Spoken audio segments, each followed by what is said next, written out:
18 પુરાણોમાંથી ભાગવત પુરાણ સૌથી જાણીતું અને લોકભાગ્ય છે. 12 સ્કંદ, 335 અધ્યાય, 18,000 શ્લોકોમાં વ્યાપ્ત આ પુરાણમાં ભક્તિનો ઉચ્ચતમ મહિમા દર્શાવાયો છે. વિવિધ ભક્ત ચરિત્ર કથાઓ સાથે શ્રીકૃષ્ણ ચરિત્ર અને એમાં તેમનું બાલ ચરિત્ર કેન્દ્ર સ્થાને રહેલું છે.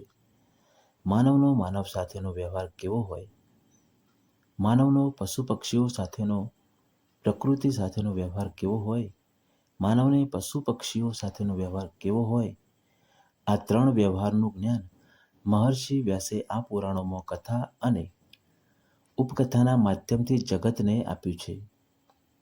પ્રથમ સ્કંદના 8મા અધ્યાયમાં પાંડવોને માતા કુંતીના દુઃખી મનની પીડા અને તેમાંથી પ્રગટેલી પ્રાર્થના વ્યક્ત થયેલી છે. યુદ્ધના છેલ્લા દિવસે રાત્રિ દરમિયાન અશ્વસ્થામા દ્રૌપદીના 5 પુત્ર અને દૃષ્ટદ્યુમ્નનો વધ પાંડવ સમજીને નિંદ્રા અવસ્થામાં કરી નાખે છે. તેના દુષ્કર્મની જાણ શ્રીકૃષ્ણને થાય છે ત્યારે તેઓ અશ્વસ્થામાના મસ્તકમાં રહેલી મણી કાઢી લઈ શાપ આપે છે. છતાં અશ્વસ્થામાનો ક્રોધ શાંત થતો નથી. તે પાંડવ વંશનો નાશ ઈચ્છતો હોય છે. એટલે અભિમન્યુની પત્ની ના ગર્ભમાં પાગળી રહેલા પાંડવ વંશના બીજના નાશ હેતુ તેના પર બ્રહ્માસ્ત્ર છોડે છે. ગભરાયેલી ઉત્તરા કૃષ્ણના શરણમાં આવે છે ત્યારે શ્રીકૃષ્ણ તેનું અને તેના ગર્ભનું રક્ષણ પણ કરે છે. આ ઘટનાક્રમ માતા કુંતીની નજર સામે જ બન્યો હોય છે, તેથી તે વધુ દુઃખી થઈ હોય છે. વળી તેણે શ્રીકૃષ્ણની કૃપા પણ જોઈ છે. સાંસારિક નાતે કુંતી કૃષ્ણ વચ્ચે ફોઈ ભત્રીજાનો સંબંધ છે, પરંતુ ભાગવત પુરાણને કથામાં વ્યાસે બંનેને ભક્ત ભગવાનના સંબંધમાં પ્રસ્તુત કર્યા છે. કૃષ્ણ કૃપાથી બધું જ હેમખેમ પાર પાડ્યા પછી કુંતી શ્રી કૃષ્ણને પ્રાર્થના કરે છે. આ પ્રાર્થનામાં તેમનો અંતર્નાદ વ્યક્ત થયો છે.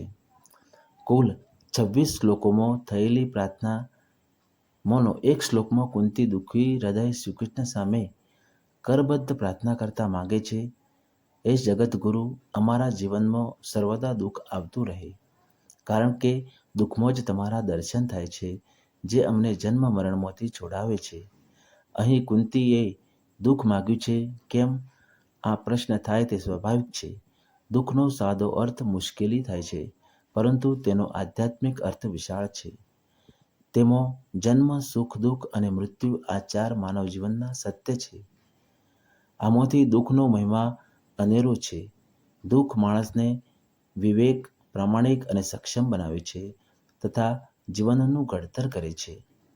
આ સત્ય અનુસાર દુઃખ જીવનનું અવિભાજ્ય અંગ છે.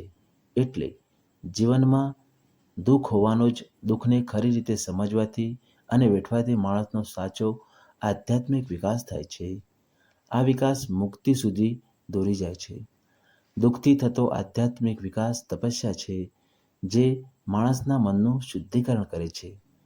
શુદ્ધ થયેલું મન સારા નરસનો ભેદ પામી શકે છે અને માણસને પાપથી બચાવી ઈશ્વરને સામીપ્ય અપાવે છે. કુંતી આધ્યાત્મિક અર્થમાં દુઃખને સમજતા હતા, એટલે તેમણે દુઃખ માગ્યું. તેમણે સુખ માગ્યું નથી, એવું પણ નથી સુખ પણ માગ્યું છે, પણ તે દુઃખ મિશ્રિત માગ્યું છે. માણસ હંમેશા દુઃખથી છુટકારો ઈચ્છતો હોય છે, જે ખોટું છે. વ્યાસજી કહે છે કે જીવનના 4 સત્ય તો રહેવાના જ, એને સ્વીકારી લેવા જોઈએ. આ સનાતન સત્યને સમજવા મહર્ષિ વ્યાસે ભાગવત પુરાણ કથા રચીને જગતને સમજાવ્યું છે કે દુઃખ સહીને જશો તો જ ઈશ્વરની નજીક જઈ શકશો. આભાર.